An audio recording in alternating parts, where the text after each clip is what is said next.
Uh-oh. Hi, everybody. Thank you so much for joining in. If you're watching the show, this is the Dave Emmons Show, Strange Reality. And that's the show I'm going to be running now. I'm not networking at this point, but I will be networking on a lot of different platforms. So remember Dave Emmons, and it's Strange Reality. And I'll have a banner soon also, so you can look for that. I wanted to also sell you my books. I got Dr. Bob here waiting to bring him on stage. It's They, What Do They Want? That's still selling, and that's with Amazon, Barnes and Noble. And I have this other book that just released about a month ago. It's Angels and Supernatural Entities. And I got a paragraph from Dr. Bob that's with me Oh, right now. And of course, I put your name in parentheses, your full name, and said, "This is what Dr. Bob said." So I did that. I'm wearing this bigger watch so I can tell the time better. I'm getting older. And you know, in 2016, Dr. Bob, when I bought this, my wife bought this watch for me. Uh, the gal, I asked the gal behind the counter, the jewelry counter, I said, give me something that'll fit my character and my attitude. And she says, well, we got fossil watches. oh, So that's oh, what that's what man. I'm wearing now, is a fossil watch. So I just wanted to open with that, with a little humor. But no, I'm we've been getting good, I guess, views on Facebook, so I appreciate that. I want to thank everybody for tuning in and watching the show, and I want you to watch this one because Dr. Bob Wenzel Gross, he's got a lot of things to tell us. Dr. Bob Wenzel Gross is an accomplished artist, and he chose music as preferred medium expression in 1995. 1975. He enrolled at the Pennsylvania State University, not Penn State Prison, Penn State. You know, a lot of people that listen to these mafia shows, they might say, "Oh, that's Penn State Penitentiary." Okay, no, it's not. Penn State University. He also earned a Doctor of Education degree from Penn State. And in 1985, Dr. Gross wrote children's musical plays, and he incorporated such titles and topics as UFOs, extraterrestrial intelligence, spaceships, and outer space. How he incorporated that in children's musical plays is probably had fun doing that, right, Dr. Bob? A But lot. yeah, and so Dr. Gross, he joined a nonprofit scientific research organization and clearinghouse for UFO sightings in Pennsylvania. During 1989, Dr. Gross observed an unidentified aerial phenomena, UAP, up close. And that's what brings him to this subject and brings him to the show. And that brings him out talking about things that he wants to let people know that these things are real. He's done research and he's actually seen them himself. And throughout his close encounter, he experienced strong affective reaction. We'll talk to him about that. And he's gotten into the interest regarding links among anomalies, aesthetics, essential intelligence, UAP, human brain, and studying the human brain and consciousness and things like that. He started working for the U.S. Department of the Interior (DOI). As a result, in 2006, Bob began collaborating with NASA. He worked with NASA, so he's got some street cred for him, going for him. I'm telling you. And he was at NASA on their astral materials research and exploration science. In summary, Dr. Bob Wenzel Gross has been a musician. I'm a musician, and I guess that's why we click pretty well. And he's also been a scientist, researcher, educator, administrator. He taught school and college for 25 years, experience teaching on all levels of instruction. Moreover, he was an adjunct professor at Penn State University, Indiana University of Pennsylvania, New Mexico State University, which is a nice state, South Texas College, that's great too, the Grand Canyon University, wow, right there near Sedona. During 2021, Dr. Bob began working on vital tasks with a research team for the Galileo Project at Harvard University. Wow, Dr. Bob Wenzel Gross, that's a lot of background, buddy, and you got some experiences. Would you like to tell us, fill in little bits and pieces I might have stumbled over or whatever? Sure, Dave. It's a pleasure being back with you again. It's Yeah, always, you a too. pleasure working with you on your You too. shows. I was going to mention to you at when I taught for Penn State after I had my doctorate, and I actually taught at a maximum security prison in Pennsylvania Oh, called Huntingdon State Prison. okay. And It I taught wasn't, music there. they do have a state prison there called Penn State Prison, isn't it? The Penn State. I don't know. Then there is a a state pen, Yeah. but I don't know. But Okay. yeah, that But was an exciting experience teaching yeah. at the prison. Are you wearing a fossil watch too? No, a Mickey Mouse watch here. Okay, good. I'd like to have one of those. Hey, okay, what is happening with you now? What is your direction? I know we're going to go through several different things. We're going to catch up on the latest material information you know. So, what are you doing now, Dr. Bob? Well, I actually right now I'm working on going in a direction that you and I talked a little bit about when you had me write that introduction to your book. Right. We were talking a bit about consciousness. Right. We were talking a little bit, Mm-hmm.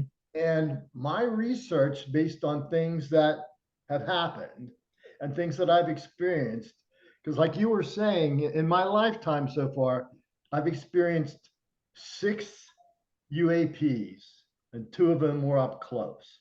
That's great. I've done the same thing. So you and I have had things in common. And so that's the direction, the whole idea of consciousness. I've been looking into consciousness and what it all involves. And it's really, really intense. Mm-hmm. In fact, I don't know if there's a book, it's titled Being You. Have you heard of that book? No, I haven't. Being You. No. I can't put the book down. And also it's very in depth, and it really makes you think that people really are experiencing these things like you and I experience. Now, some of them aren't, and some of them are kind of just, faking it or whatever. Right. But people, a lot of people, actually everyone has the capacity to experience UAPs in a unique way. And that's why I think there's so many different variations of UAPs when people report them. Mm-hmm. And that's why I've been doing a lot of deep thinking here in the Chicago area, and writing since I'm retired technically now. But that's what kind of want to put it together for you and with you tonight. Some of the things that I've starting to uncover that are really surprising, and things that you and I have talked about before. Could you delve into that book? Who's the author and what? Okay, his name is Anil Seth, Anil, or Anil. I don't know how to pronounce it. Because Anil Seth, Anil? Seth. Yeah. Yeah. And it's an amazing book.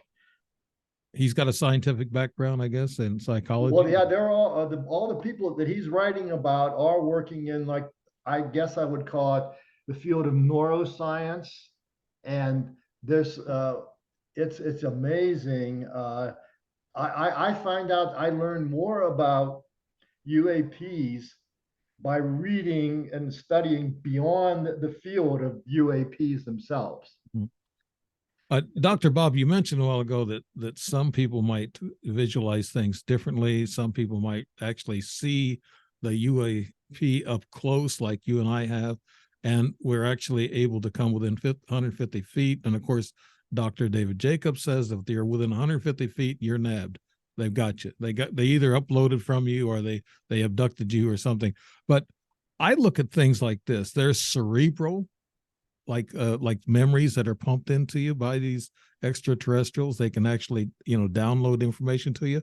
Or there's a seed planted in your mind when you go to bed, like when you see a UFO up close. That's a big seed that's planted in your mind, and you're going to have regressed lucid dreams, right? Well, that's what you're talking about right now is exactly what I never found any seeds in my bed or anything. Okay. Well, the old saying, yeah. they planted the seed, and your imagination grew. But that's what you're talking about right now is exactly what my research is running into. And I'm doing it on a very serious approach. Mm-hmm. But your your brain and your mind, and that's a little, I'm going to talk a little bit about that tonight, differences.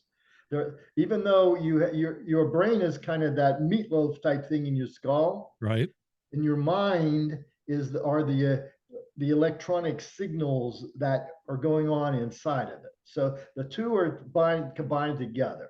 But the more intense experiences and the more intense learning you have, when you finally do have an experience with or an encounter with a genuine UAP, because it's unique, it's going to trigger all that information you've put in your brain Mm-hmm. and your mind.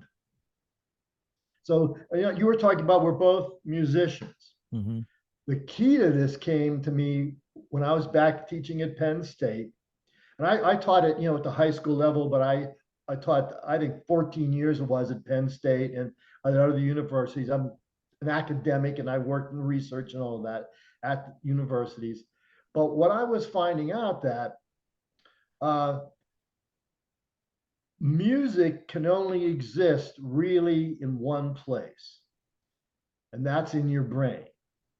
Because if you don't have the information about music, you can't tell. In other words, you won't be, if you don't have enough information about music, you wouldn't be able to tell the difference between Baroque music, classical music, and romantic music, Right. or 20th century music, because the key is the nuances.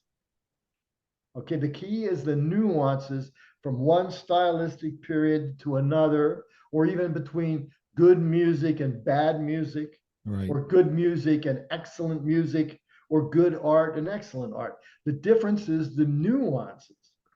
So if you have information that you've been given and you've taken in through your senses and they're in your brain, that those nuances are the only way you're going to have an experience with a UAP that's going to be worth its while.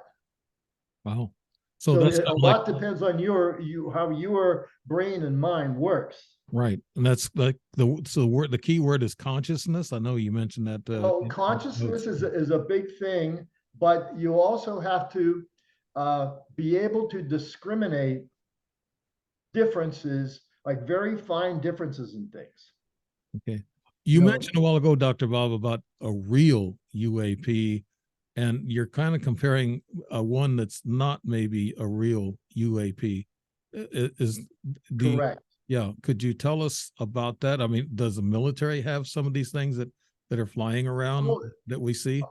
by being a real UAP, Dave, I'm just meaning that we're going to use, for right now, let's go to the most recent definition of UAP, okay, Yeah. that NASA just put out, in 2023, a few months ago.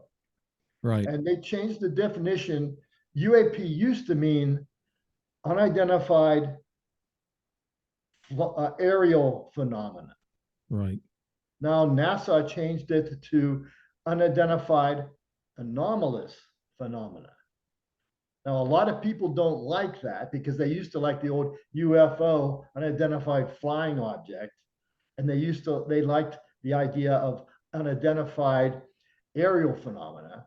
But the stuff that, let's say, that you're experiencing through your senses that's up in the sky, it it could actually be one thing. And if it's unique enough, if it's different enough, you're going to actually experience it. It's going to trigger like a survival mechanism in your brain that's Mm-hmm. going to give you a unique image of that UAP. Wow. It's going to be slightly different, probably, Right. but that's kind of it in a nutshell. Mm-hmm.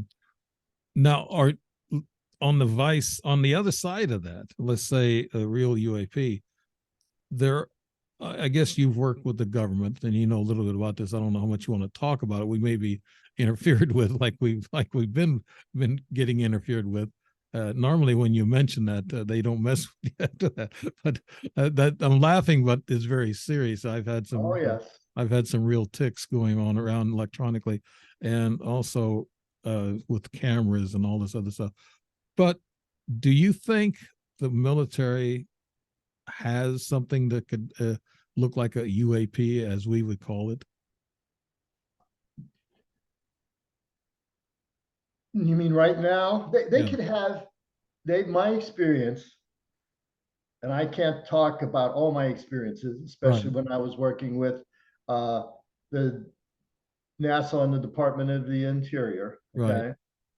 But there's all kinds of stuff out there that we can't even imagine, or most people can't imagine. Let's put it that way.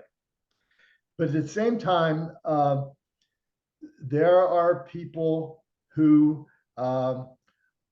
let's call them, for a lack of better words, are UFO enthusiasts. Mm-hmm.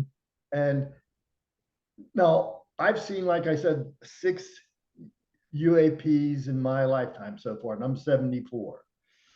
And 2 of those 6 were up close and personal. Okay. I mean, like inches away. All right. Uh, of those, the 6 that I've seen, I can't necessarily say that that object or event was from another planet in another part of the universe. There's nothing that would tell me that. Okay. So now there's all kinds of things are possible because we don't even know what's out there. I mean, when you think about it, excuse me, Bless but you. I think the universe itself is like, I think it's what, billions of years old. Yes, it's older than Earth for sure. We're Oh 4.5 well, billion. yeah, Earth's Yeah, only like about, I wrote it down so I wouldn't forget it, and I can't find what I wrote down. yeah, But 4.5 billion. But I think the universe is, they're saying 11 billion or 12 billion years old. oh, the universe is more. It's more like 94. Okay, the whole universe. Well, the universe is 13.7 billion years old. That's the universe. That's what their best guess is right now, and that's, believe me, a guess. Yeah, Okay, but it's so expansive that it's 94 billion years, light years, 94 billion light years across. wow, that is big. You know, How about multi-dimensional? But there's well, 11. that's enough. That's Yeah, yes, and that's a whole other yeah, thing. yeah.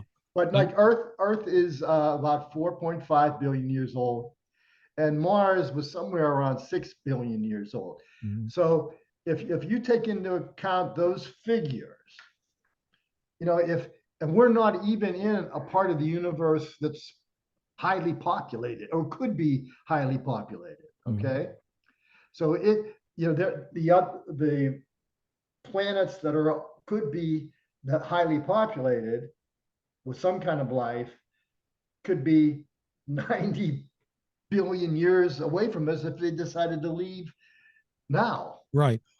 Now, going back, Dr. Bob, I saw my first 2 UFOs or UAPs back in the early 60s. We're talking 62 and 63. And that's when I saw my first 2. I don't know. I don't think they had any machinery that would behave like we saw. My buddy and I saw one together, and that was in 63, and I saw one by myself in 62. And it just seemed to me that we didn't have technology like that back then. So am I out of that parameter that could have be a mix up between our technology and a real UAP, Dr. Bob? Well, we don't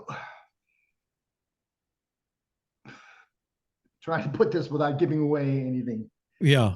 secret. Yeah. But when I was working for the Ohio Department of Education, let's say, okay, Yeah. this was I worked for state governments as well as the federal governments. And actually, I was not a double agent like a spy, but a dual agent where I worked for the federal government and state governments at the same time. Mm-hmm. And part of my job in Ohio, I was on something called the Transdisciplinary Technology Team. And there were just a team of us. I think four or five. This was back in the early 1980s. And part of my job was to keep ahead of the technology that was out there going on in the world. And most of that technology was tied to education. Okay. Mm-hmm. And it was my job. I was required every month to attend a meeting at Apple headquarters in Cincinnati, Ohio, with my team. And I would get debriefed, and I had to sign non-NDA agreements on what new technology was being developed out there. And back then, and this was just technology and education, okay? Mm-hmm. What young kids were developing were 16 years beyond where our current technology was. So there were a lot of people who were way ahead of the whole wave. Mm-hmm. Now, if there's other life on other planets that are more advanced than we are, and they'd have to be they're probably way advanced if they're out there. And I think statistically speaking alone, there's got to be some life on another planet somewhere. Well, you're talking to a strong believer because I've met 3. Well, yeah. So I'm not, and the experiences I've had, I take it this way. If a person has never seen one, they say, well, I got to see one to believe it. That's good for me. Okay. That's good. That's, let these people catch up on what's going on in disclosure and whatever. But I don't want to be, called crazy. You get to an age, and I know you know this too. And I wrote this book about my experiences, and I thought, I don't care anymore. Let them joke and point a finger at me. It's, for me, it's real. It's definitely real. Everything is real that I've seen. Yeah. Well, the thing I think, now again, I'm bringing some things out here, Mm-hmm. what we're talking about, and your audience is going to be hearing first about these things. There are people, and I have knowledge of it. I've experienced things, and I've researched it. Now, like I have a doctorate from Penn State, and I won awards for my research. I'm not somebody that's just, a fly-by-night. I know you don't. Yeah. Got a certificate from MUFON or whatever. Yeah. Not that kind of a person, but I really get into research. And when you really start thinking about it, we have no clue of what's going on out there in the universe. We only, when I was working, I didn't work for NASA, I worked with NASA, okay? And they said, we're lucky if we know 5% about what actually is going on in the universe. Right. And that includes everything. Mm-hmm. But I don't think we can even imagine what's out there. And what bothers me right now, the most, what I'm seeing is, have you been following this thing with Avi Loeb and the Harvard with the search for the meteor little spheres and all that in New Guinea? Yes, I read something on that. I've seen a picture of the little spheres. Yeah. And it's my history with Harvard goes back a while. Okay. Actually, it was in the 1980s. When I first started working with Harvard, when I was working in Washington, D.C. on a project, starting in, I think that was around 1984. But it was more like, I earned my doctorate in 84 from Penn State, but then starting around 1992 to 98, Mhm. I was working on a project in Washington, D.C. Now, this wasn't on about UAPs. What it was something called the NAEP assessment, National Education, or National, or it's the National Assessment of Educational Progress. Okay, so I was on a federal committee, and on that committee back in those days, and that's pretty long ago, 1992 to 1998, I was on this NAEP assessment committee, and I was determining what ought to be assessed in the arts so we could measure it and then say, okay, it's good for educators to teach these kind of things in the arts. And that was part of my job. I was the multimedia assessment specialist. Okay. So back then is when I ran into a Dr. Denny Palmer Wolf, and she was like managing that team that I was on. And she introduced me to the work of a Dr. Howard Gardner, who was a psychologist from Harvard University. And he had come up with, in 1983, I think it was, he came up with something called the multiple intelligences theory. And he said people had more than one intelligence. There wasn't just a general intelligence. There were people that had musical intelligences, and there were math intelligences and so forth. Right. And he had the stuff to prove it. Well, in the late 1990s, he was looking at something called existential intelligence. And existential intelligence means there's people whose brains are designed so they look for things, they look for answers to bigger questions like, is there life in the universe, and is there life after death? And I got hooked up with Dr. Howard Gardner. And I think it was, it was in 2013, and I actually did a research study with him, or for him actually, and another group called Harvard Project Zero. And I was looking at how many people out there really had strong existential intelligences where they truly believed that there was life on other planets and life after death and so forth. Dr. Bob, could this be the colloquial street name of thinking outside of the box? Yeah, I mean, you're thinking about you all kinds of things outside the box. You're thinking big, right? Okay, and this could exist. And I ran the research, and around 1999 was he was started looking at it, and then he decided, well, there might not be such a thing as an existential intelligence, because he was testing his theory, okay, his hypothesis. And then I did a research study. It was kind of a feasibility study, and I went into people like who you've heard of, like dark tourism, where people go and spend the night in jails, not because they're in prison, but because they want to, someone was executed in that cell or something. Right. And I went out and investigated, people did that. And I did a lot of research in big old buildings that were supposed to be haunted, so to speak. I want to ask you a quick question about hauntings and ghosts. Do you think, I've asked this question before, and I might have asked you before, what's the difference between an ET, a poltergeist, a ghost, and an angel? Are they all the same?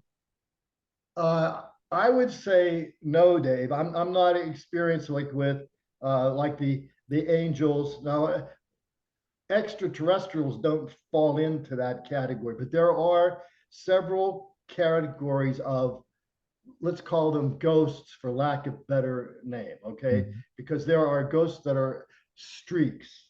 There are ghosts that are orbs. There are ghosts that are vaporous apparitions. There are full-bodied apparitions. And Mhm. I've seen a lot of those type of things, because I used to work with a team of, they were degreed professionals. They all had advanced degrees, and we would get together. They were based out of Indianapolis, Indiana, and they were the lead man for this. The group was called Scientific Minds, and we were all advanced degreed professional scientists and researchers, and we would pick out a place that we thought ought to be researched because there were strange things going on out there. Okay, and we'd find stuff. And he was the head technology teacher at Indiana University, and he invented stuff that was out of this world, where if there was something there, we would probably detect it. So residual energy, could that make up a ghostly figure or something moving through our it can make up anything. Yeah. I mean, I have one photograph that I took, and I don't want to go into too much detail. I have it copyrighted, okay? Okay. And I don't want to mention where I took it. It was in the state of Indiana in a large abandoned old building where people had been known to see shadow figures. So I'm always into research, and I set up my camera for something called an extended bulb technique. I had a very expensive camera, and I had very high powered, fast film. And I used something, I used one of those bulbs that you keep the shutter open with. Mm-hmm. And I was testing it and timing it. Okay. Changing the times. And I was all kinds of experiments. And one night about 4 o'clock in the morning in this place, I picked up, I didn't see it because it was totally dark and I was inside of a jail cell. Yeah, not like in prison because, but I was doing experiments inside of a jail cell at 4 o'clock in the morning. Wow. In this abandoned building, let's call it. And when I got it developed, the film developed, there was something inside the jail cell I didn't see it. Of course, it was dark, but I did capture it on film. It was pretty clear. And the best way I could describe what it looked like was about a soccer ball size thing that looked like it was cotton candy, but it was black. Mm. And I took it to 3 different experts on analyzing film, and I took my camera in, and all the experts said, there's nothing wrong with your camera. There's nothing wrong with your film. Whatever you got a picture of was actually in that cell. And so I had it, and it looked like it was roiling. It looks like it was bubbling up. Mm-hmm. And they said they have no idea what that was. So I still have it. I still haven't acted on that because I'm busy doing other things. Yeah. But, would you think, did you feel that was an evil presence or an evil energy? It was in an evil place. Yeah. Where people had passed away and be kept in that cell was there to detain people who were doing strange things. I mean, I've been in a lot of situations like that that we've never even talked about, but it was because I'm interested in that type of thing. And I don't fake it. I don't go around saying, hey, look, I got a picture of, dark energy. And it could be dark energy. Yeah. I've seen pictures. Yeah. Now, Dr. Bob, when it's just like if a tree falls in a forest, if nobody's there to hear it, does it make a sound? Let's switch that over to ghost now, or these apparitions. If you're not in the room and your energy that's coming off of you if it's part of manifesting that image, do they draw energy from you to manifest, Dr. Bob? Well, I've seen let's call it poltergeist activity. I've seen a lot of that in places where I was supposed to see it. Okay. Mm-hmm. We could spend all night talking about that. Yeah. Let's sum it up by saying, if nobody's present in the house or in the buildings that you were in, would there be ghostly activity if nobody's present, or do they just want to show themselves to people?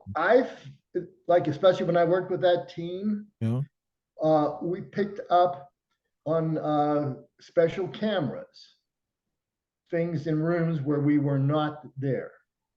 Mm-hmm. And then I could see in this one place, it looked like a sheet, it looked like a twin bed sheet. moving across the room where the camera was. So I went into that room. I couldn't see a thing, but the camera was picking it up. Right. And then there were other things that happened that night that would have had to take some energy somehow for that to happen. You know, this is the first time I've heard you talk about that. We never got into the spiritual type of thing of ghosts. Why? Because we just spend all night talking about it. Yeah, we can. And I didn't know you was that versed on it because it's not in our notes that we're talking about, but I'm very. Don't tell anybody. We weren't supposed to talk about this. No. It's very exciting. I mean, to me, I like to hear academia talking about ghostly things and this type of thing because there's a lot of people interested in it. That's like I said, I only worked with this one group, and they were all advanced degree professionals. And we would find a unique place to examine, and we go out there and do it. We go from 7 o'clock in the evening to like 4 o'clock in the morning. Yeah. And there was all kinds of equipment. There were trucks full of equipment that went with us. And I had a doctorate, other people had doctorates and masters, and people were inventing equipment. There's other stuff I could tell you about, like when I did work at Notre Dame.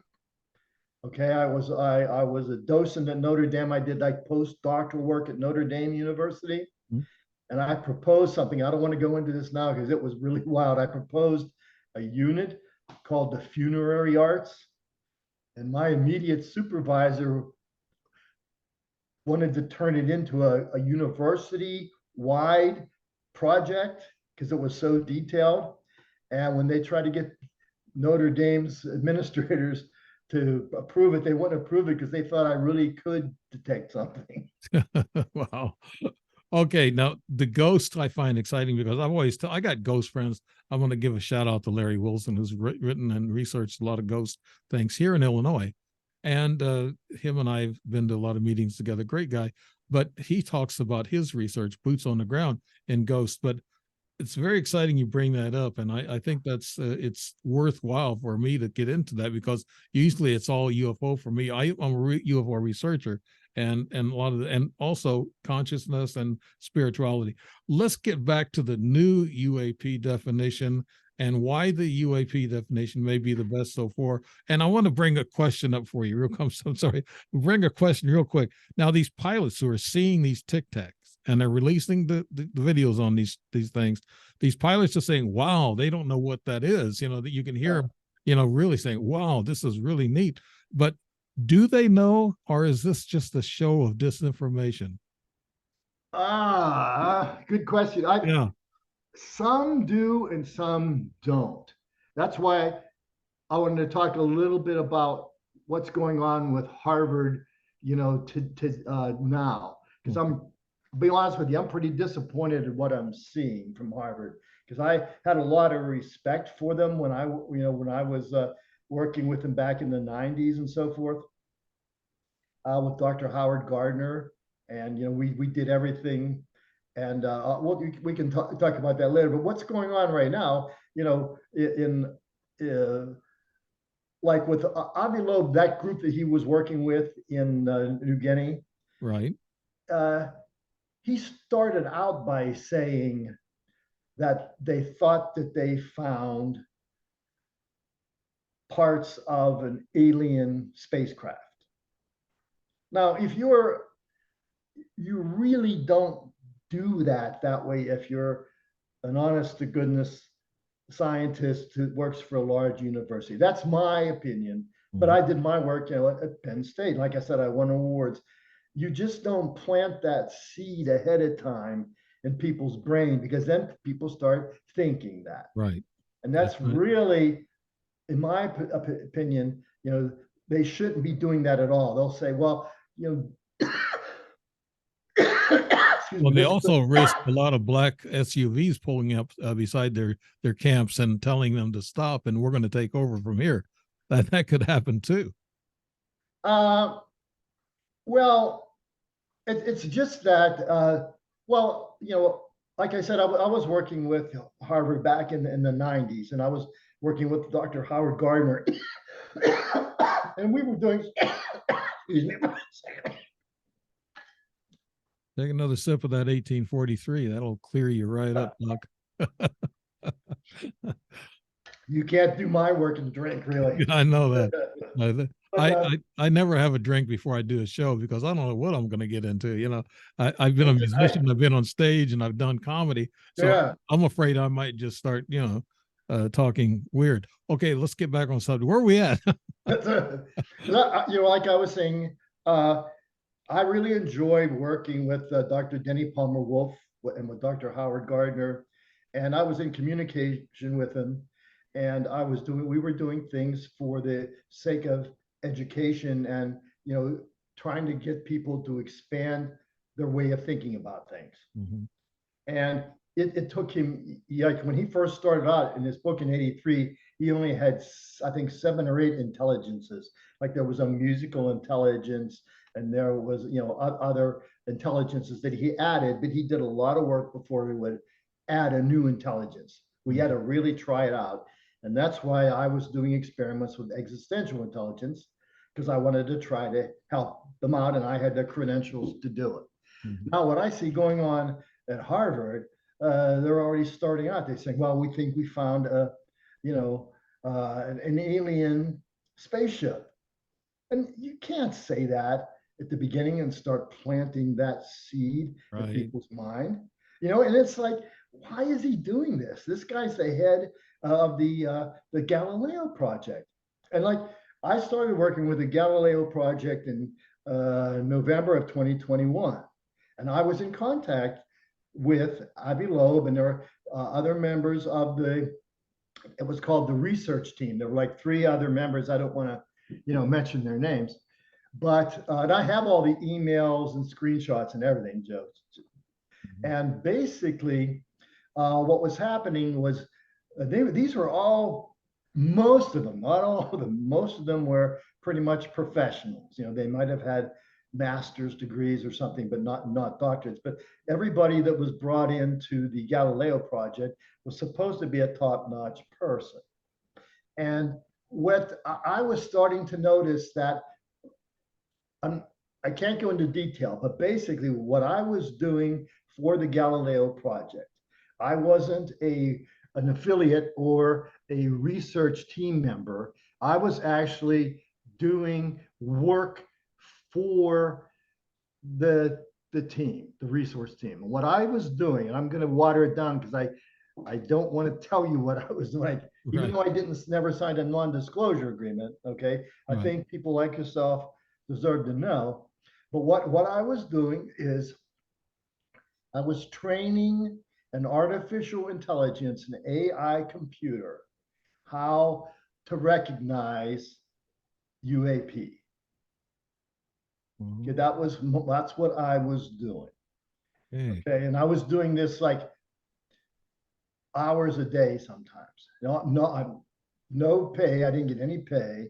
But I was doing it to volunteer because I had, the credentials and the credibility. And they just said, you can say what you're doing, you just can't go into details. Well, how do you, Dr. Bob, how do you train AI? I mean, are you talking to it? Are you inputting it on a keyboard? I'm not at liberty to discuss that, but it's basically, I'll put this in a general terminology. It takes qualified humans, okay, highly qualified humans, to train an artificial intelligence computer. Okay, that's why you have to be careful of who's training. You're actually training that computer, in this case, to identify UAPs. Okay? Let me ask you this question then, Dr. Bob, because a lot of people are afraid of it. Elon Musk even brought it up about AI being afraid that it's dangerous for the human race. And do you find AI possibly dangerous in the future? Well, my short answer is yes. Okay. The long answer, I probably shouldn't get into. Yeah. But I think oh man, when I think it was, I have the dates written down somewhere, but I started working with them on that project in November, I think it was November 12th or 14th. And I was working with about 3 members of the resource team or the research team at Harvard at the Galileo Project. I was working with them. And every time, like sometimes, and I'd work several hours a day on this, okay? Sometimes you know how it is tight with us hooking up together. Sometimes you couldn't get into the portal Right. where I could do my work. And I would call somebody from the team and they'd have it fixed in like an hour or two.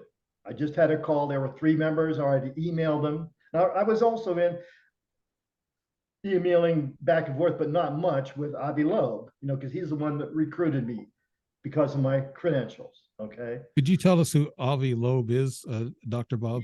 He's the person that is the head of the Galileo Project. Okay. And he's the one that's running that, let's call it a research project in New Guinea, where he's claiming he thinks he found parts of he thinks he may have found parts of a alien spaceship. Well, you know, the whistleblowers right now, out of the Pentagon or whatever, are actually telling the public that the government, the military, has actual UFOs or UAPs. But Dave, I was involved with that too, but I can't get into that. But let me just give you an example of what you're talking about. Okay. It's not exactly what it seems to be. Okay. Because you've heard them sometimes. I don't want to get off track. So I want to go back to where we were talking. But you remember a while ago, these people were saying that there were they have parts and of equipment and devices that were off world. Right. That's the term they use. Yes. Yes. And that, you know what, all that means is that object was made someplace off of Earth. There are, since the 1970s, I think it was, when they were doing the space shuttles and the International Space Station, there's a whole off-world industry out there, Dave. We're making stuff out in space. We've been doing it. Because of the gravity factor. Yes. And there's a couple of different things. But if we didn't make parts of, let's call them UAPs, because they look different than, you know, what's going on Earth at the time. But if we had to make things off world to get them good to go fast enough. Like, and also you have to do the same thing for lenses to detect certain things. Okay, with telescopes, you have to use things off world. You have to make them off world. No big deal. Yeah. Well, there's a lot of talk going around, and I've had some people on the shows in the past that talked about that they were super soldiers, and they said that there's a little war going on out there, and that these super soldiers actually were flying these UAPs or these alien craft, and they was on Mars, they were on Moon, they have laboratories and bases on these places. Do you believe any of that, Dr. Bob, since you've been with NASA? No, in fact, when I worked with, or when I didn't work, I worked with NASA. I didn't work for NASA. Right. Okay. And I was told back then, this would have been in 2006, that NASA was flying top secret space shuttle missions at that time. I knew that. Okay. I can't say that I know what they were flying them all about, but that stuff was going on. It was and only a few people who there, and I was working with the Navajo tribe at that time. They were looking for people who thought differently about things to solve all the problems that they knew they were going to find when they got into other planets. I mean, I can tell you what my gut feeling is now. Like in that was in 2006 and 2007 when I was recommending people to be astronauts Right. for NASA. I think right now uh, they shut down the Ares program not too long after I left the Department of the Interior. Okay, because they were having a rough time seeing how they were going to get from the Earth to the Moon and then the Moon to Mars. So they're having some difficulties. So they shut down the Ares program. Well, now recently the Ares program is back up and running. And to me, what that means, I think, now I don't have a lot of information about this, and I wouldn't go out on a limb, kind of like Abby Loeb is going out on a limb at Harvard. But my guess is that there's probably when they were out with the Mars rovers and so forth. Right. I think recently, not too long ago, I think they found some indication that there was some kind of elementary life on Mars at one time. Now, I don't think it was intelligent life, but just how NASA had basically dissolved the Ares program, and then they put the rovers out there, and they were finding new things going on, Right. And I think that they have enough evidence to indicate that there is, I think, again, but they won't be able to tell until they can get another rocket up there to Mars and bring those samples back and really look at them at the I think they'll probably look at them at the Johnson Space Center in Houston, because I think that's where they used to examine things, and that's where we had our summit meetings. Yeah, well, most people, most average Joes that don't really know the inside of things, they're saying that NASA is lying to us, and they're way ahead of where we're at. They have seen things on Mars that have actually told them that there's been intelligent life forms there, and that's where we could have got our start. Is that possibility, Bob? Possible. I mean, that is possible, since Mars is older than Earth, and and that would be quite natural, I think, to think that. I mean, this would be, for the rest of our lives, we could talk about all the stuff that was going on and what people were seeing on Mars when they were actually looking through the telescopes and they saw the canals and all that stuff. Yeah. Now, you said Mars is older than Earth. In our solar system, that's kind of, I thought we were all the same age, all the planets. Oh, no. Really? Okay. Because when, they all started, they came about at different periods. I forget, I know that Mars is older than Earth is. And but not only by a couple million years, I think. Or no, it's got to be longer than that. But that's enough to have human life forms, actually, that being that far ahead of us. Well, if they were. But again, how long has it been like a desert? And probably we're talking billion years. I mean, that it was, again, I'm not sure of all the dates, but Mars was, I mean, it's feasible. Let me put it that way. It's feasible, a long shot, but feasible, that life could have started on Mars. There was let's say an asteroid or something hit Mars, and then that dust could have come off, and, populated Earth. Or, it could have gone the other way around. And we're talking billions of years. Something could have hit, Earth and then gone to Mars, and then it could have gone to Mars and then gone into space. Right. We're talking, we're talking about the secret space program. Werner von Braun, he's the one who started this secret space program. I think Walt Disney had something to do with it, and they all pitched in. And I heard that they're doing space exploration out there that we don't even know about. That's why I said something about the super soldiers and having bases on the moon and Mars. we don't know. I mean, I'm gonna accept your opinion because you work with this stuff, Dr. Bob. But I, uh, Dave, I don't want to say everything I know, but even when I was, oh man, I gotta water this down. Is this When disinformation or misinformation? oh, this is information. I did see it. I was shown this stuff, and this would have been in 2007.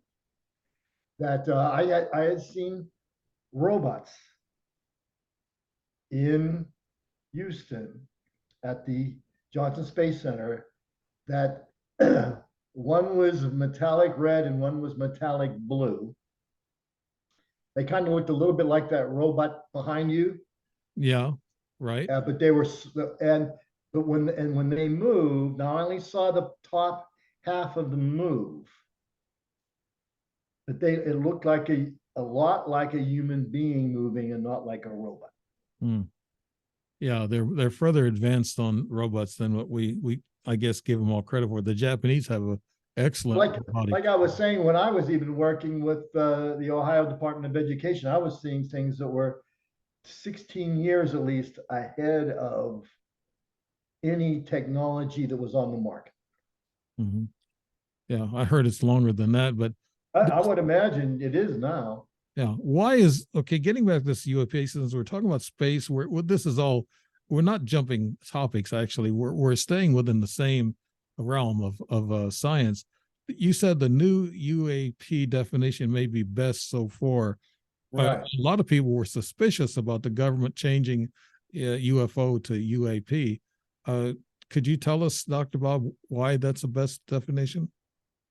The new one? Yeah, UAP. Yeah, no, the term they've UAP, and I don't have that information in front of me, but it was out.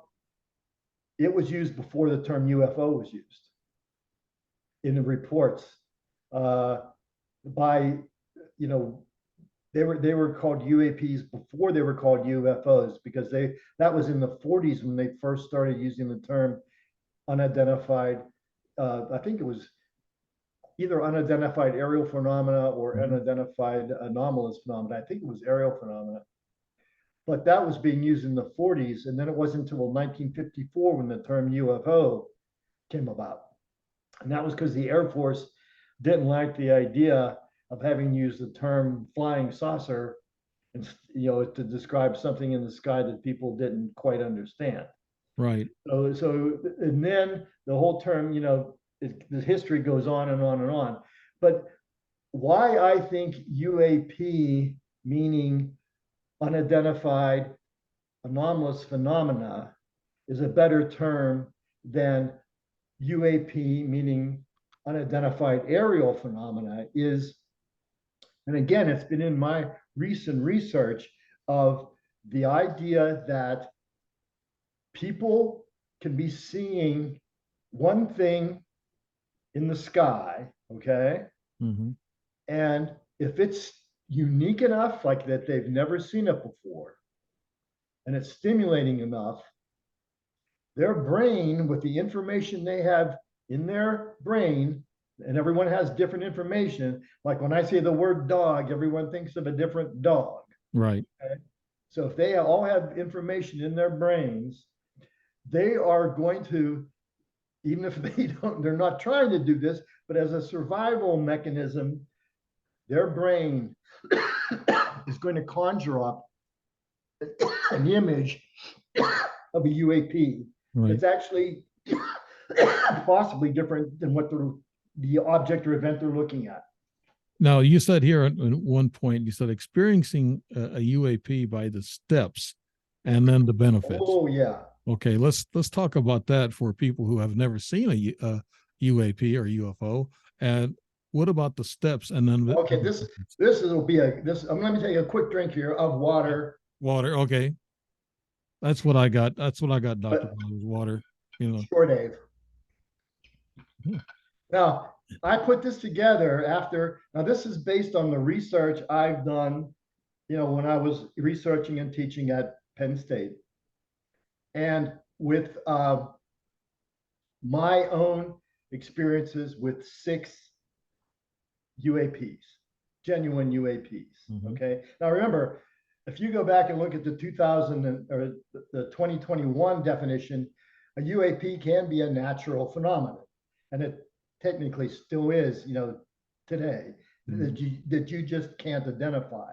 Right. But here are the steps.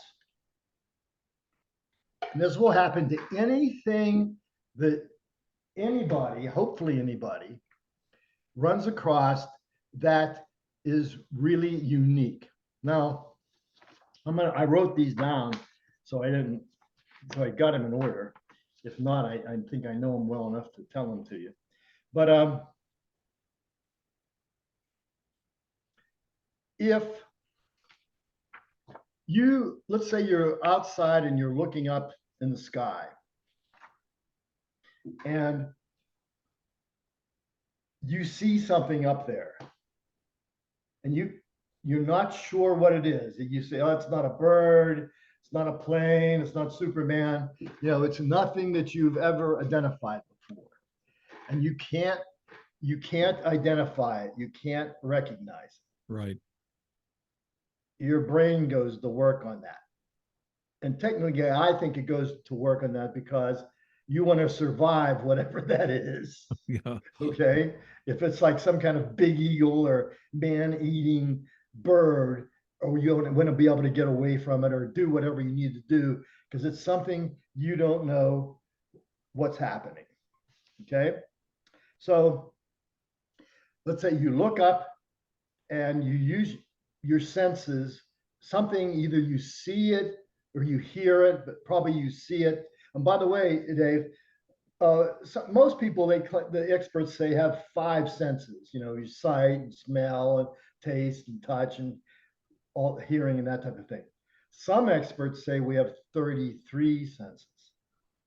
33. Wow. And more. And some say, there's something called interoception and other things that are senses that most people don't talk about.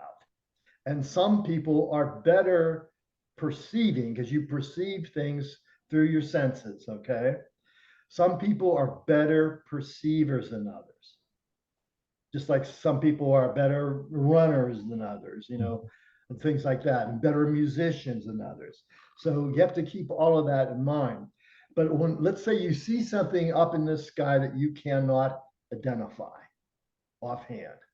So the first thing that happens, the first step is called perception. So that means you're using your mind and your senses to become aware of that object or event that you're taking in. So the first phase of experiencing a UAP is perception. So once you've perceived it, and your mind realizes still, hey, this isn't a typical bird, or this isn't a typical, airplane or whatever. The next phase is called focus. So as soon as your brain, and you're actually, it's a combination of your brain and your mind, as soon as you recognize that it's strange, you start to focus on it because you want to figure out what the hell it is, okay, before it does anything bad to you. Technically, this is a survival mechanism. Right. Okay. So now you've perceived it and you said, this isn't anything I've ever seen before. It's kind of strange. And then you focus on it. The next thing is if it is truly still strange and you can't figure it out, after you've perceived it, you're going to have a reaction. After, you perceive it, you focus it, and now that you got it in your focus, and you still say, this is still something strange, something unique, okay, you have a reaction. And usually that reaction is called an affective reaction. Okay, and that's when you get those chills running up and down your spine. Do you ever have that feeling with something like good music or a piece of artwork? Yes. As soon as you realize it's special, those chills start to run up and down your spine. And technically the word for that, I think it's spelled Frisson, but I think it's pronounced freon. And it means like you get this pleasurable state that happens because you realize you're experiencing something really special. Euphoric. Well, Yeah, you're getting pleasure from it. It's unique, and it's starting to stimulate you because it's so unique. It's not the average bird or the average plane or whatever. and So, we both have probably been there. oh yeah, I mean, I've been there lots of times. Yeah. I mean, I thrive on this. Yeah. Some people don't. They don't care. Mm. You know, some people just don't. That doesn't bother them. No. Their minds aren't designed that way. Right. Okay. So then, once you have that affective reaction, that's when cognition starts happening. And what that means, that's when your mind, you know, and your senses start trying to figure out what is actually special about this object. You start using all your senses that you have, regardless if there's 5 or 33, to analyze what you're looking at. So now you've got a whole new idea about what that thing was up in the sky. And it was all, you automatically did it, and you had a nice little, you know, effective reaction while it was happening. And that, when you had that effective reaction, that was a signal that your brain was growing. Because that's what happens. You get more neurons and stuff going once your brain starts growing, when you recognize you're seeing something that is really, you know, exceptional.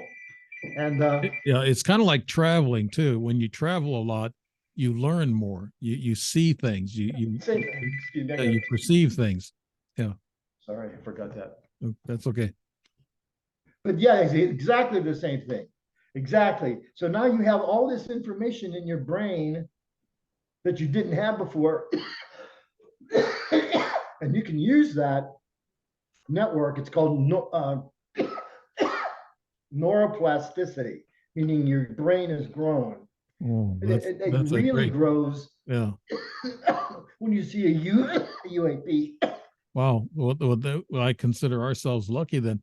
I want to take a break real quick and tell people what they're listening to. This is Dave Emmons, Strange Reality.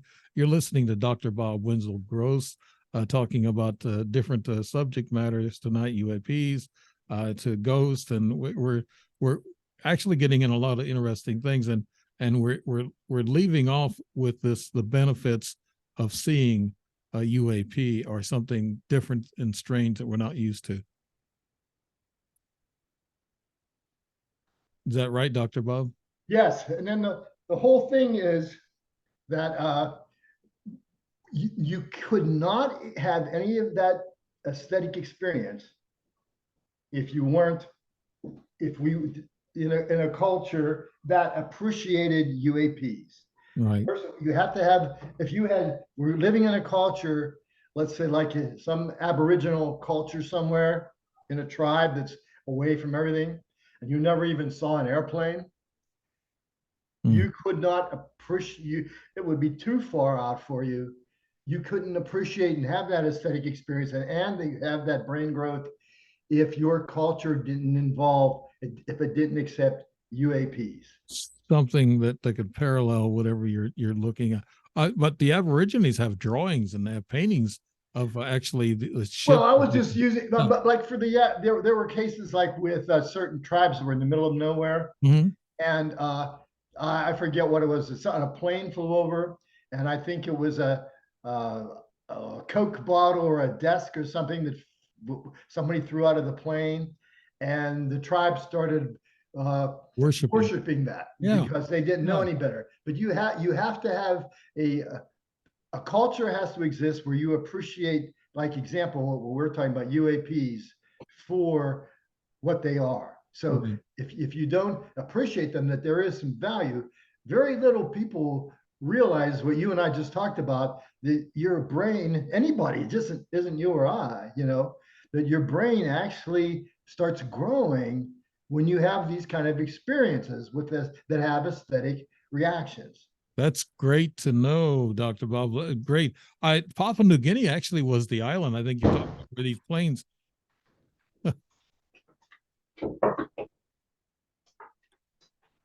Sorry, I just hit my door with a ball or something. Really? That's what's crazy around here in Chicago. But yeah, kids are playing out there Yeah. this time of night. It's getting dark out there. Uh, Sorry. okay. Yeah. So yeah, that kind of scared me. I heard that noise. I said, "What is Oh, that?" that happens all the time. That's why I'm trying to move. Yeah. In Chicago, you never know what's going to be. Uh, Now, the Papua New Guinea is where I think you talked about where the U.S. had planes there, military planes. They actually give them food and they fed them, and they thought these planes they worshiped the planes, and they saw the planes drop these I guess parachutes off with supplies. They fed the people a little bit. I think that's where that. Now here's this Avi Loeb character you talked about in Papua New Guinea. Let's just follow up by saying, what is he doing now, and what's this TGP's established ground rules, and what is Avi Loeb's future in all this? Well, Avi Loeb is the person that started the Galileo Project. Yeah. Back that I belonged to back in 2021. So what's going on with him now? Well, right now he's set up.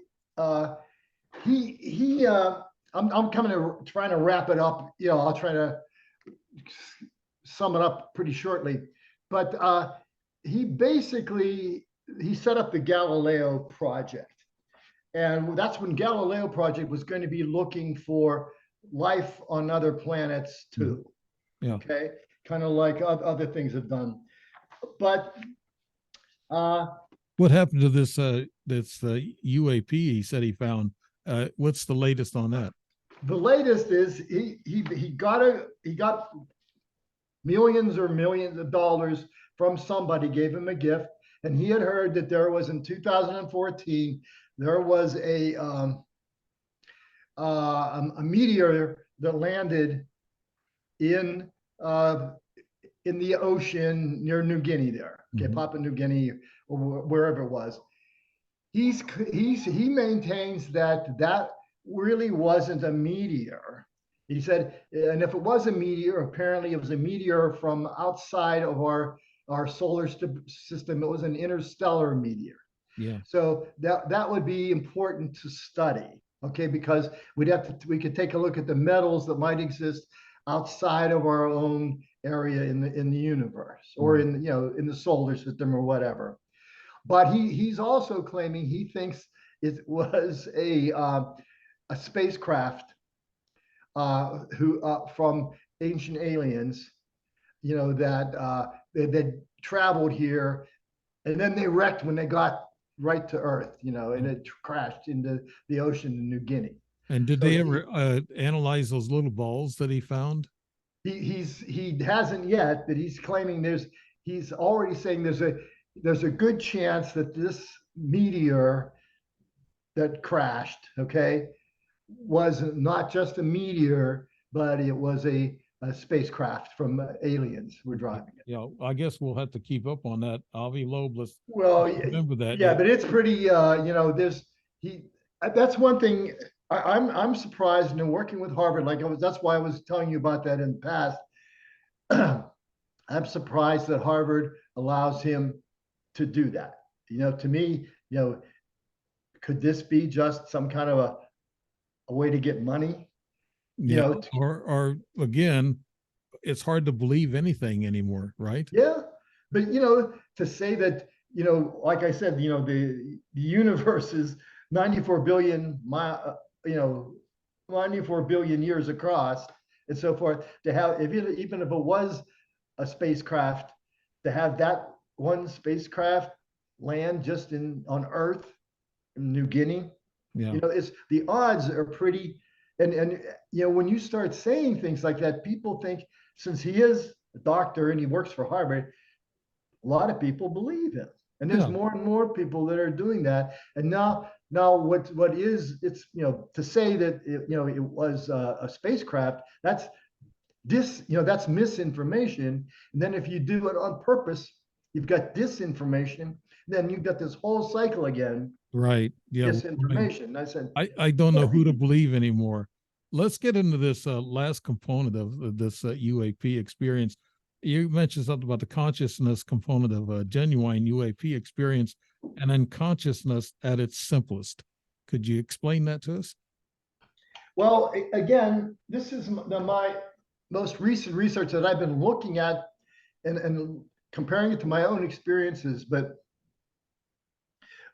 if I simplified what's happening in everybody's brain and in everybody's mind when they see a UAP, it's going to be a different, slightly different experience for everybody. Mm-hmm. And depending on what kind of information that you have in your brain, you know, if it's good information or bad information, that's going to make up the bulk of your experience. It's kind of like controlled hallucination almost. You can't help your brain from, let's say you see something really special in the, you know, up in the air, up in the sky. Your brain doesn't know what it is. It's going to invent something. You know, it's going to start taking the knowledge that you have and come up with an answer Mm-hmm. for you. It's a guess. Your brain is kind of guessing honestly what it is, depending on the knowledge you have there. Yeah, well, consciousness is a huge word that they're using now, and it goes into spirituality. Oh it, yeah. it goes into the UAP, UFO topics. It goes into ghost, that third eye. And my wife has told me, so the reason why I see these things or actually witness these things is because of my third eye. I don't know how. Have you done any study on that, on the consciousness and the third eye? Oh yeah. I mean, that's when I meditate. I like to try to meditate a lot, especially when I have people kicking soccer balls into my house. You know. Yeah, that was a big boom. Yeah. You know. That's why I got to move. Yeah. But the I believe a lot in meditation, in calming your mind down. Mm. It helps clear it. And like I use the concept of, like, have you heard the term like third eye blind? Yeah, that's the name Well, of a band, I think. well, Yeah. it's the name of a band, Yeah. but it also uh, when you're meditating and you're breathing like through your nose, you know, in through your nose and out through your nose. Some cultures breathe out and they're imagining they're breathing out through that third eye because there's no, I guess you would call it sensitivity in that eye, Mm-hmm. or in that spot in your forehead. So a lot of people imagine they're breathing out through that third eye because there's no way you can get a sensation from that because of how that part of your head is built. So you know, I try to build all that in when I do meditation, and I think it's a good idea to clear your mind of any thoughts so you can get new thoughts and rethink of what you're doing. You're starting to sound like my wife now. But yeah, I mean, it's the UAPs, the new definition of UAPs, they are complex. It's just not like you look up and you say something and you see something, you say, oh, it's from Mars, here they come again. Or yeah, that's, you know, it was from some other planet and they're going to take us over. I mean, I mean, like I said, I think statistically there probably is other life out there in the universe. But, you know, you've got to take it, you know, you got to handle it more carefully. You know, I mean, how many people now, if someone's saying that they think what crashed in New Guinea was a alien spacecraft, how many people that have never thought about these things are now going to panic? Yeah, like they did back in the late 30s. Oh, sure. Even you know, Orson Welles, when he did, you know, the show The War of the Worlds on radio, people went out and shot at, you know, water towers and things like that. Yeah, and they jumped off buildings too. Yeah, I mean, it can happen because that's how your brain works. And a lot of what's going on right now And in my opinion, against what they're doing at Harvard, they're realizing how people's brains work. Right. Now, now they're probably, since this is time, like I think 65% of Earth's or the United States population believes in extraterrestrial life on other planets.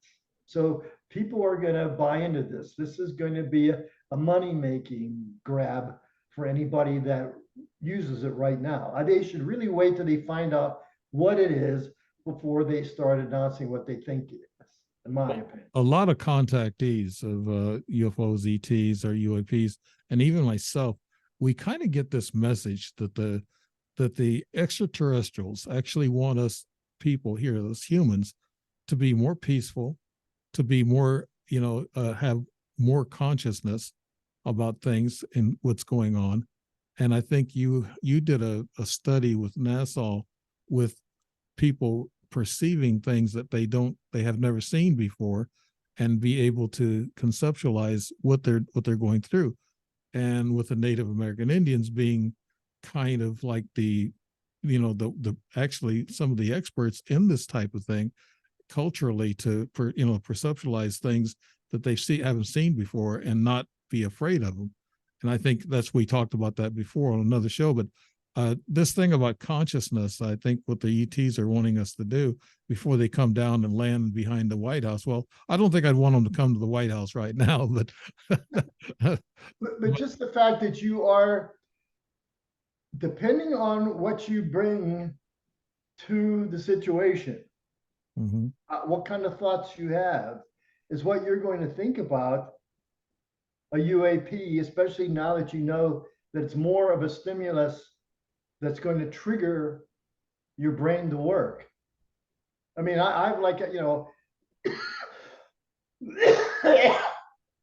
when I was interviewing people who had been abducted and so forth and seen UAPs, they were all over the place on what they'd seen, and they all believed it, all but one lady, and she was off her meds and she admitted it, and she was just hallucinating. Right. But of the 300 some people that I've interviewed about seeing UAPs, they're all genuinely felt that they experienced something. Now, not all of them saw creatures or whatever, but they saw something. Like I said, I've seen 6. Not one of them do I have any kind of indication that was from another planet, but it definitely was something that was stimulating. Because when you take the term unidentified, that means you just can't identify it, and anomaly just means that it's rare. So unidentified, anomalous, so it's unidentified and it's rare, and a phenomenon means it's something that is exceptional. And it's exceptional and worthy of study. So the new definition of unidentified anomalous phenomena means you saw something wherever it was, up in the sky or on the ground, or it was in the sky and it landed, but it's something that's rare and it's something it's exceptional and it's worthy of being studied, and you don't know what it is from the get-go. Wow. Well, some of the things I've learned from you is we talked about ghosts, and you have a good knowledge of that.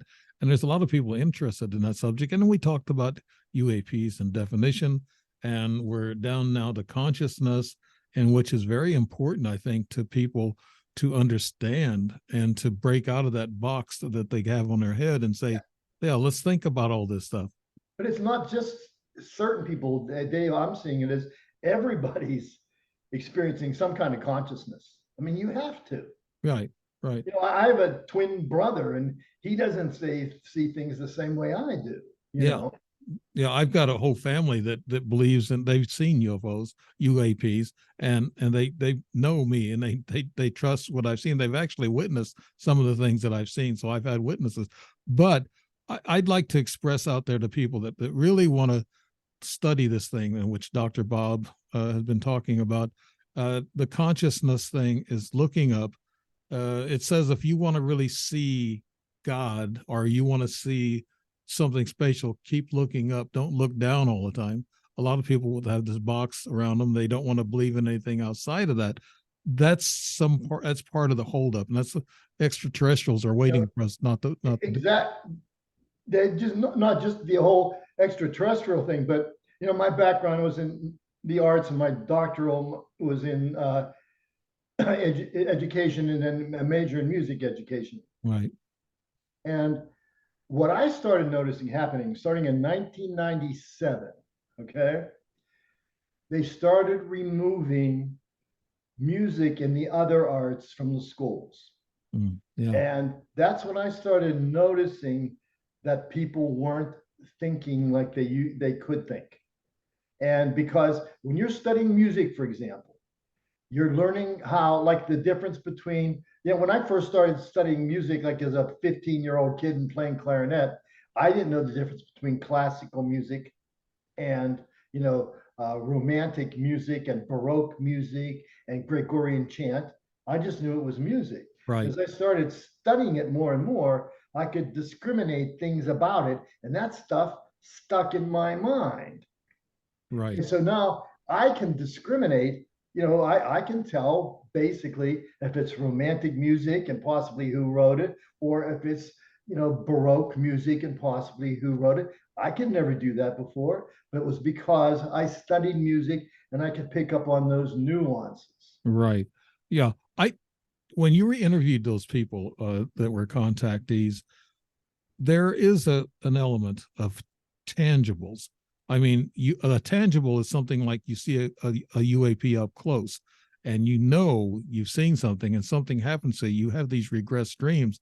You probably were abducted or whatever. But there are some folks out there who have cerebral, I guess, images and stories to tell.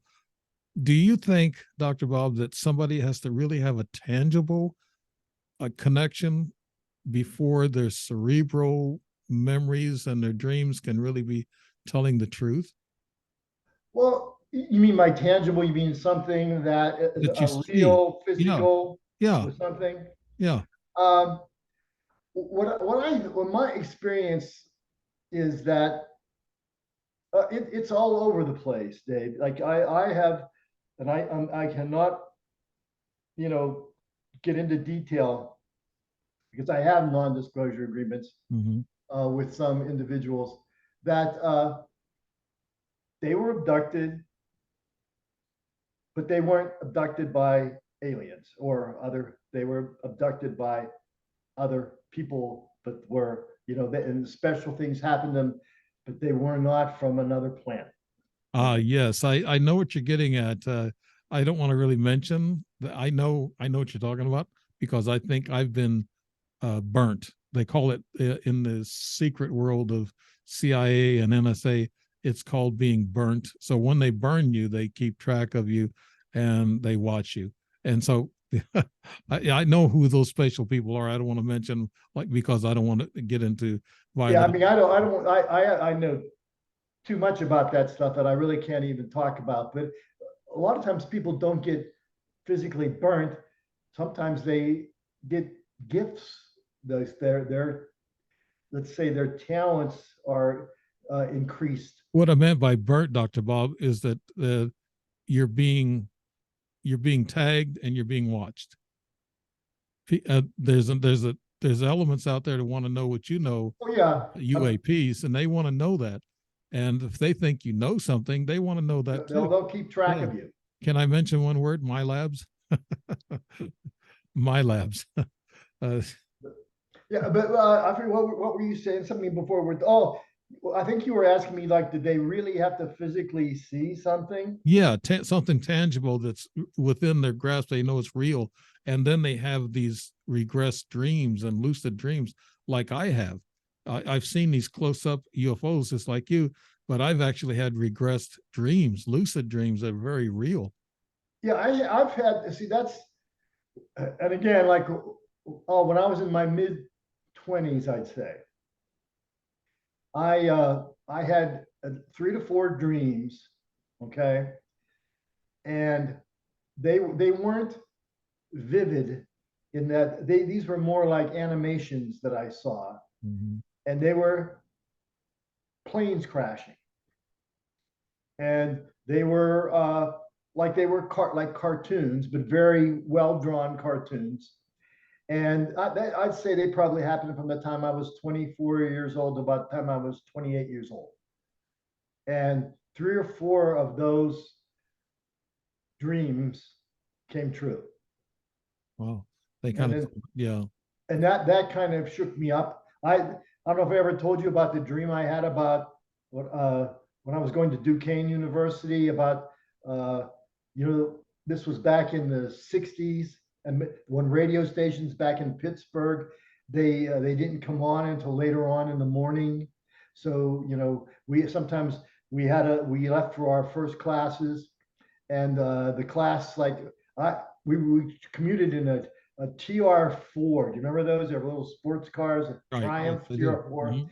And there were 2 musician friends of mine in the front, and I used to sit at back, that little seat in the back. I could fit in that back then. Yeah. And one morning we were driving down to Pittsburgh, and there was a place called the the Blawnox Workhouse. It was a prison. Mhm. Okay. And that's about when the radio stations came live. When we got to that spot, you know, on our road trip, that's when the radio stations came on, because it was that time of the day. And that night, I was telling my friends about the strange dream I had, where there were people that escaped from the Blawnox prison, because we were just getting ready to pass the Blawnox prison. And I said that what the funny thing about it, they escaped by pole vaulting over the wall, the prison wall. Oh. And they were laughing, you know, when we were talking about it. When we got on, they had a special on the news. They said that night there were 2 or 3 prisoners escaped by pole vaulting over the prison wall. So where did this futuristic, I've had a couple of futuristic psychic dreams, I guess you can call them. Are they downloaded to us from up there, like Tesla and like Einstein said, that they get this information from up there? Dave, if I told you the things that I've seen and experienced, and people took me to see, and you know, like there was this little girl. I was dating this one lady I was in my early 20s, and they knew I was studying this stuff back then. You're not studying it, but interested in it. Right. And she had a friend who had a daughter who was psychic, and she said that she could predict the future. I said, "Oh yeah." She said, "Well, come with us to her birthday party, and then we'll see if she'll give you an example." And so I went to the birthday party, and this little cute little girl, and she was only like 4 or 5 years old, maybe. And we were all in the kitchen. We're talking and getting like birthday cake ready and things like that. And I was there with my friend, and then she had another friend and her boyfriend. We were there. They took me there just to see this, okay? And they didn't tell the people that I was there just to see it. They thought I was just there as one of their guests. So this little girl, we're in the kitchen. Little girl says, "Everyone, be quiet. Daddy's gonna call on the phone, and he's gonna say he's not gonna be able to make it to the party. He's gonna be late because he has to work late at work." And as soon as she finished the sentence, bam, the phone rang, and it was her dad on the phone calling. He said he couldn't make it to the birthday party. He'd be late because he had to work late. Oh, wow. And then they hang up, the wife hangs up the phone, and then little girl says, "No, wait, Daddy's gonna come into the back door, and he has a bicycle for me." And as soon as she said that, boom, the back door opened up, and he came in with a bicycle wrapped up for her birthday. Gee whiz, how'd she turn out in older life? I have no idea. No, you didn't date her anymore. Okay. No. This was a little girl. Yeah, no, you dated the girl that brought you. Oh yeah. I have no idea. That was like no, years ago. Yeah. Okay. Can you imagine that? Yeah, we're gonna close out the show, okay. and let you catch up on those ball players outside, and so I think they're gone. But and everybody, you've been listening to the Dave Emmons Strange Reality Show, and Dr. Bob Wenzel Gross has been talking to us the last hour and a half or so, and we hope you enjoyed the show. And I know that a lot of people are following this on Facebook, and I can just say thank you so much.